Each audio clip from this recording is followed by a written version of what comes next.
As someone who usually plays games on the easiest difficulty, trying to platinum Elden Ring has made me go insane.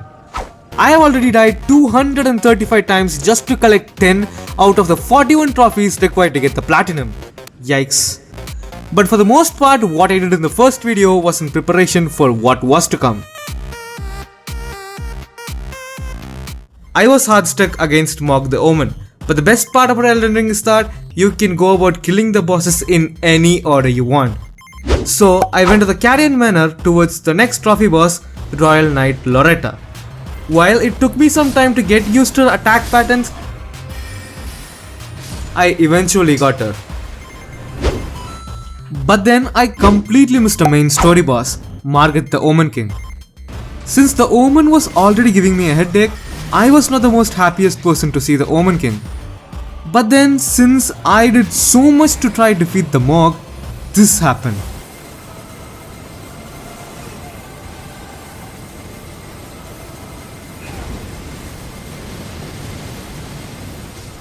It felt extremely rewarding to know that all my time grinding for 60 intelligence, Terra Magicus and the 2 tears in the physic flask was not a waste. And also yeah, I got another trophy. Behind him was the entrance to the final boss. But it was locked by the tree. Guess we will have to set the Earth tree on fire then. Remember when I was stuck with not being able to kill the one Volcano Man told me? I killed him off recording. So yeah, after some parkour on rooftops with long lizard people and some epic walking in lava action, I got to the Godskin Noble. Honestly, it wasn't even that hard. The most annoying part was that I thought there was no way to get to a site of grace near the boss fight. So when I asked about it on the Elden Ring Discord server, one guy introduced me to the world of summoning. So if I struggle too much against a boss, I can summon another player to play with me. But this time I summoned him to show me where the nearby grace is. But then we also went in at the Godskin Noble. Like, I ain't denying any help I get. I am not salty, but I kinda am because he stole my kill. But anyways, I got another trophy. Okay, so the next boss fight, which is not very far away, is set in the best boss fight arena in the entire game. And in theory should have been one of the coolest boss fights too. The fight starts with a god-devouring serpent who later introduces themselves as Rykard, the Lord of Blasphemy. To hunt the said serpent, I was given the Serpent Hunter.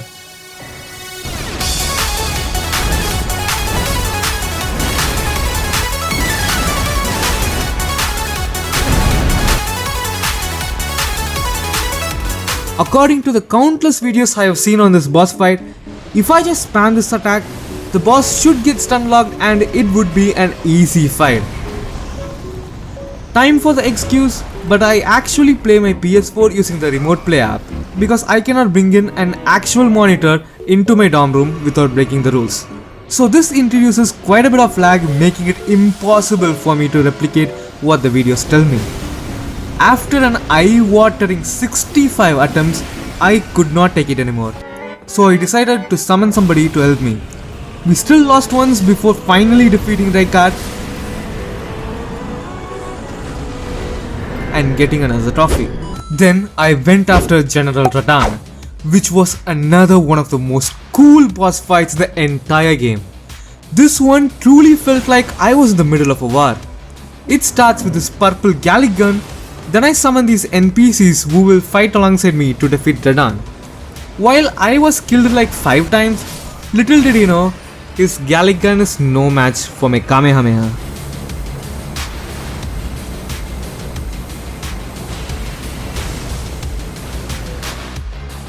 With that, Radahn put a massive crack on the land near Limgrave and I got another trophy. Now let me touch a bit on some lore from my last video. I did everything in my power to defeat Mog the Omen, but the most I was able to do was take away off his health bar. So what if there were 2 of myself? So going through the crack created by Radahn, I battled another trophy boss, the Mimic Tier.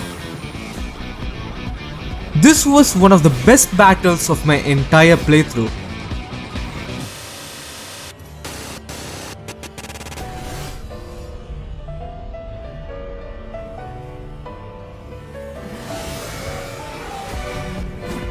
Not only because I did not die once, but also because I was at the edge of my seat the entire time. Our battle was so legendary, I guess it will probably go in history books. And also yeah, I got another trophy. But the most important part was, I got a Shadow Clone Jutsu. Me and my Shadow Clone met Mog the Omen one last time. It wasn't actually the last time, but anyway, for the first time after fighting this absolute dumpster of a boss, I actually did decent damage. Then, on the 36th attempt, my Shadow Clone gave its own life away to finally defeat Mog the Omen. Then, the mysterious woman asked me not to become the Lord of the Frenzied Flame, and going through the hidden wall behind the chest, there were a ton of planks. What these will do will make sense soon enough, but for now, let's continue. Since there are 3 endings to this game, one of the endings is obtained by doing Rani's quest. Within her quest, I got to fight the trophy boss Astel. After going through the Lake of Rot exposing myself to deadly Scarlet Rot, I put myself inside a coffin. And after that, I got to the boss fight. Astel was a massive insect and its attacks were quite strange. I wouldn't call this boss hard, but still, even with my Shadow Clone Jutsu, it took me 12 attempts to take this insect down. Once Rani's quest was over, me and my clone with the power of Kamehameha crushed through 3 trophy bosses: Dragonkin, Soldier of Noxtella, Regal Ancestor Spirit, and Valiant Gargoyles, all on my first attempt.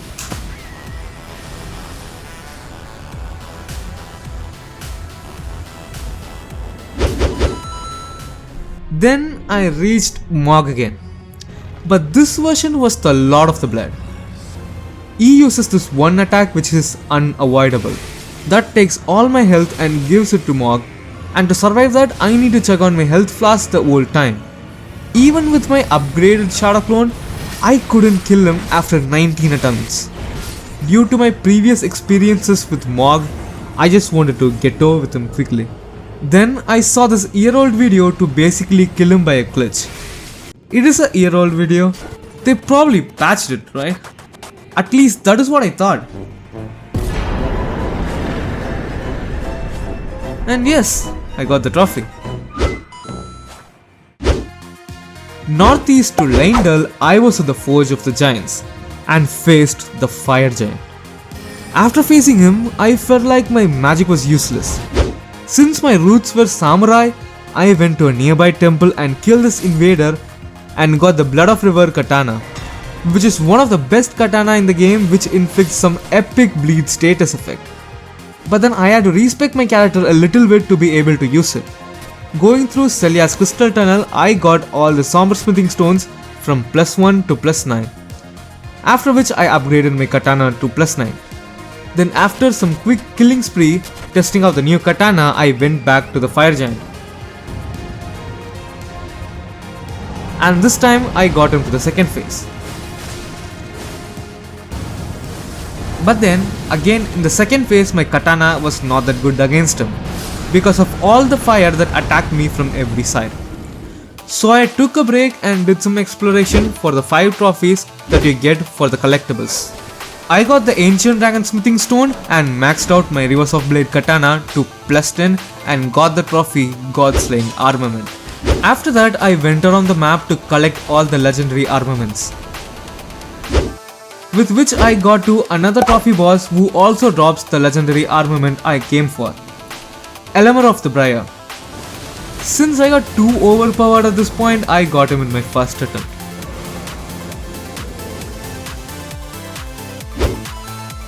Then after doing some epic parkour and getting the curse mark of death, I was at the Deep Root depths. After a truly epic fight against Lionel the Lion-Hearted,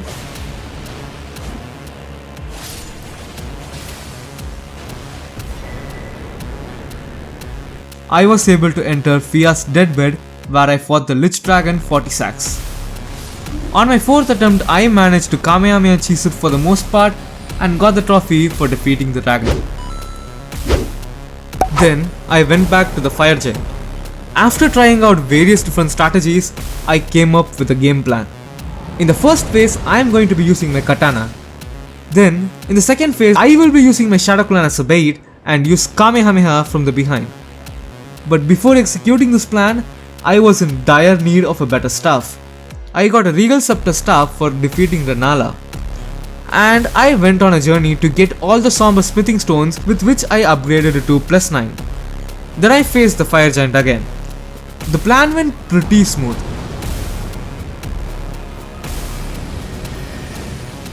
Until my clone started malfunctioning. But then at the right time he distracted the fire giant. After then I slowly chipped down the rest of the health bar and got the trophy for defeating the fire giant. Then at the giant's cauldron I committed the cardinal sin, which set the herd tree on flames, and I received a trophy for it. If you are enjoying this video till now, please consider liking and subscribing, since it will really help this video out and this channel. Okay, back to the game. I was at the crumbling Farum Azula. I really do not enjoy platforming in this game, but since this place is crumbling as the name suggests, I had no other choice other than to go through it. At this place, all enemies were suddenly stronger than ever. Even my maxed out katana and my staff failed to do much damage. But then I reached Godskin Duyo. There was an NPC summon which will be extremely useful since there are 2 bosses to fight. While me and my clone were targeting the long boy, the NPC was fighting the fat one. Then after they both die, they will both come back again one by one for a second round. This is where I usually died. But on my 7th attempt, using some sick Rivers of Blood action, me and my clone put down the lock boy again. Not much later, I went in for the final swing on the Godskin Duyo and got the trophy. I went back to the Forge of the Giants to get to Castle Sol.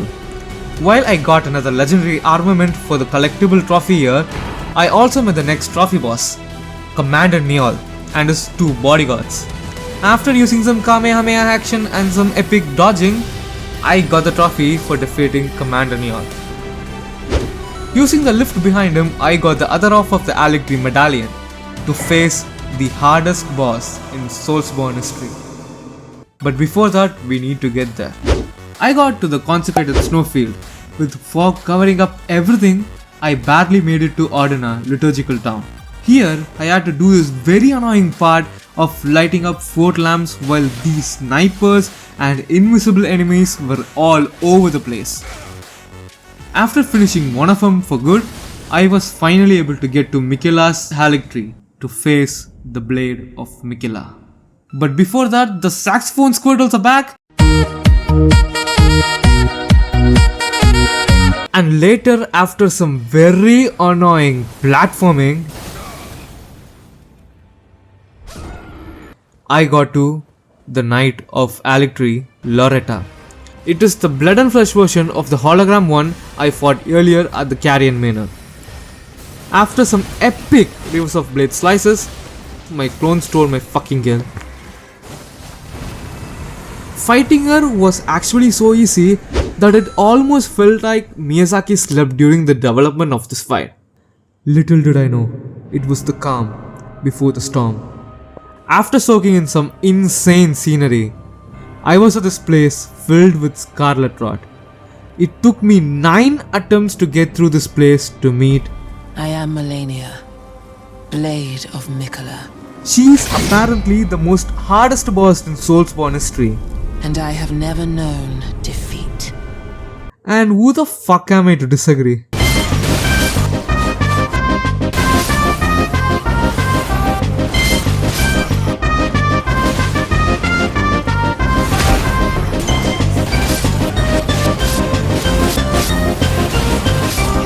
I tried using my katana, my magic, and even respec my character several times to use a cheese strategy, but nothing worked. After my 69th attempt, it just felt like a coin flip to see whether I can even get to the second phase or not.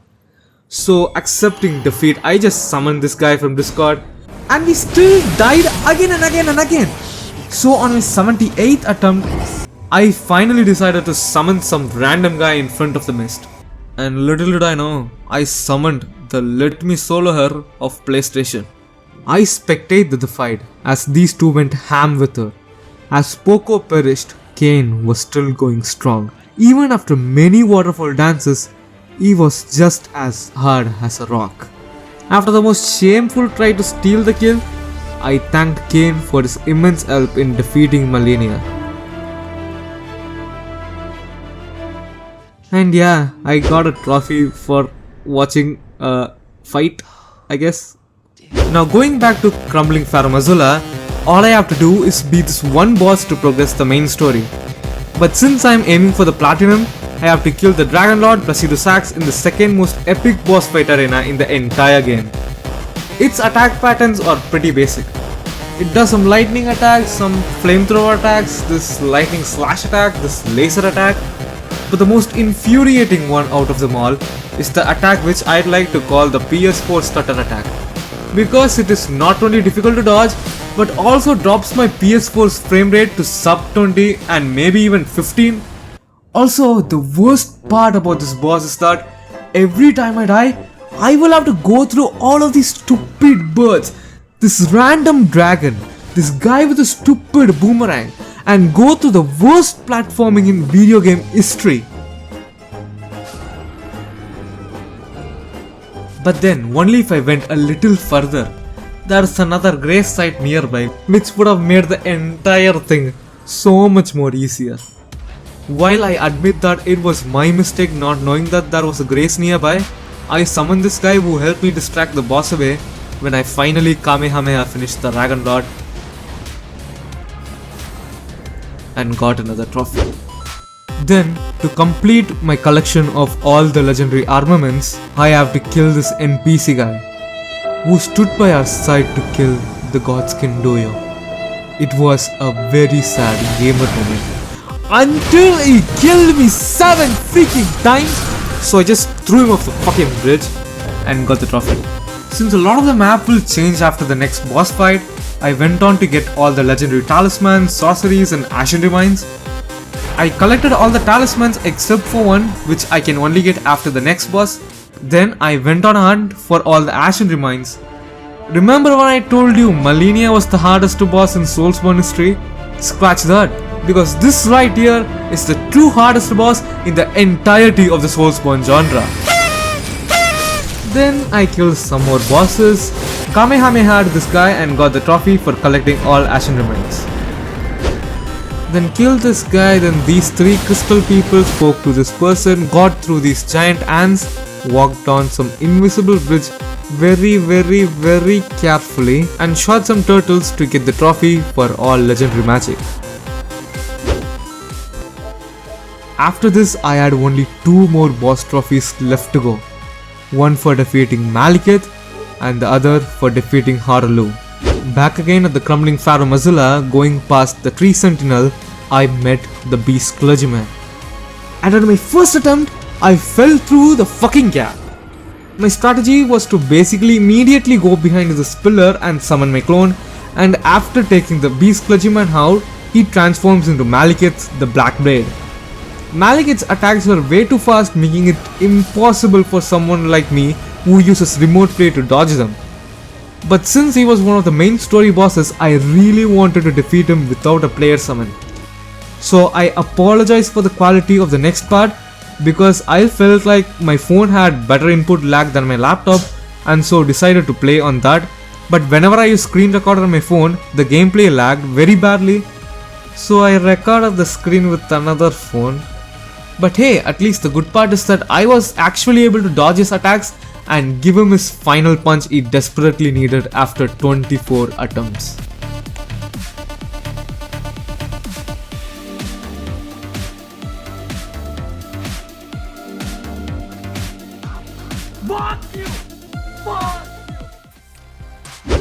After which, the prophecy I said in the first video came true.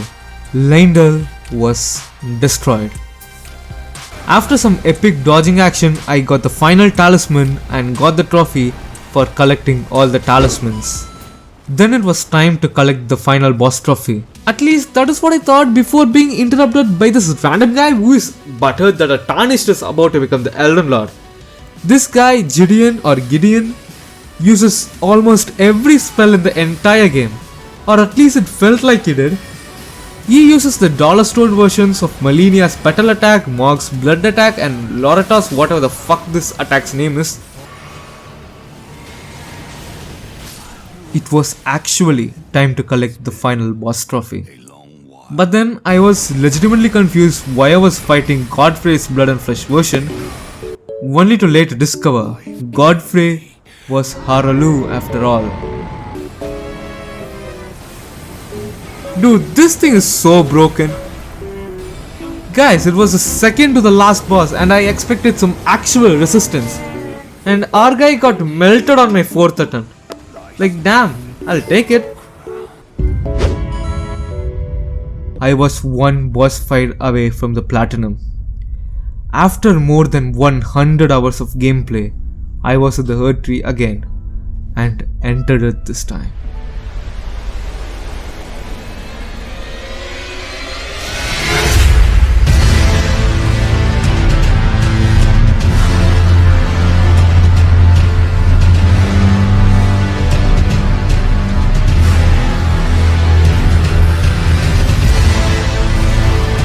This final boss fight was crazy. Not only because it was the final boss fight, but also because I was losing my sanity at this point. I was playing this game for 7 hours straight when I first entered this boss fight. It was 12 AM, but I simply could not go to sleep. Looking back at it, it was crazy. I started my game on 3rd January since one of my New Year resolutions was to finish this game. And a little over 2 weeks later, there I was, almost at the finish line. Only to find out I will not only have to defeat 2 of the hardest main bosses in the entire game, that too in quick successions. Radagon, who is actually Queen Marika or something like that. This is the wrong video if you want accurate lore. I will have to fight him and then the Elden Beast to finish this game. I was really happy that I not only got the second phase, but did this much damage on my 3rd attempt. But the sad part was that it did not last very long. As time flew by, I felt my gaming skills just fly away. Even after consistently getting to Elden Beast several times in a row, I started struggling again. My mental morality was at an all-time low. Guys, I tried everything. Used different spells, got this another cheese tactic that didn't work, a new shield, and I even used a different summon other than my Shadow Clone. But whenever I thought I had it, the next several attempts go really bad real quick and my morale goes down the drain. Every time the Elden Beast did this on top of this on top of this, I felt really bad. I should have just gone to sleep and played the game later. But every time I tried to sleep, I got constantly reminded that the end was near. So I did something I kinda regret. But still at the same time, I would have actually gone insane if I didn't do that. As much as I didn't want to, since it was the last fight of the game, I summoned another player. And while some were useless, the big fat cat was there for me. Unlike the Malenia fight, I didn't watch him fight. We fought Radagon and the Elden Beast together. And one final Kamehameha later, the Elden Beast was down. While it did not feel that rewarding honestly, I felt a massive relief. It was 9 AM in the morning when I finally beat him with a staggering 83 attempts. Since this game has 3 endings, I will have to back up my data and do some trickery to get all the 3 endings in the same save file. The first ending I did was the Age of the Stars ending, which was as simple as summoning Rani at the end. Then I decided to do the Lord of the Frenzied Flame ending. For that, I had to go back to the planks and go through my worst nightmare of Elden Ring platforming. This truly was the actual final boss. On my 9th attempt, I was down there.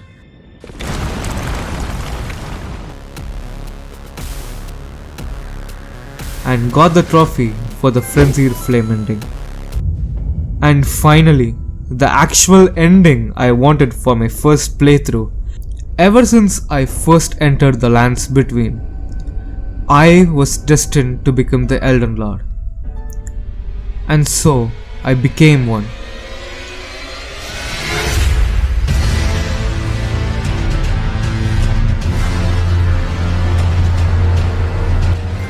And that it was, my first ever platinum trophy.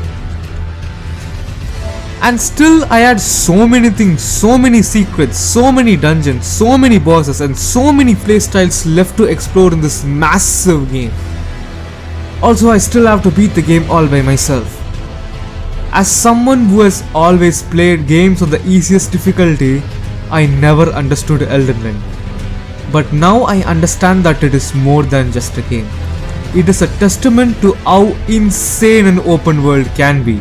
Elden Ring is not the prettiest game in graphical quality wise, but there were many times throughout my playthrough where I was in constant awe of what I was looking at. Even on my PS4 Slim, even when it was streaming my game at a very bad compressed 720p. The art direction in this game is just impeccable. The world design is unpredictable but extremely purposeful. The best experiences I had with this game is trying to make through the intricate world design only using the messages left by the other players, which mostly was helpful other than the times when it was not. Then we don't talk about the platforming. Thank you so much to all of you who stuck by till the very end, and bye bye.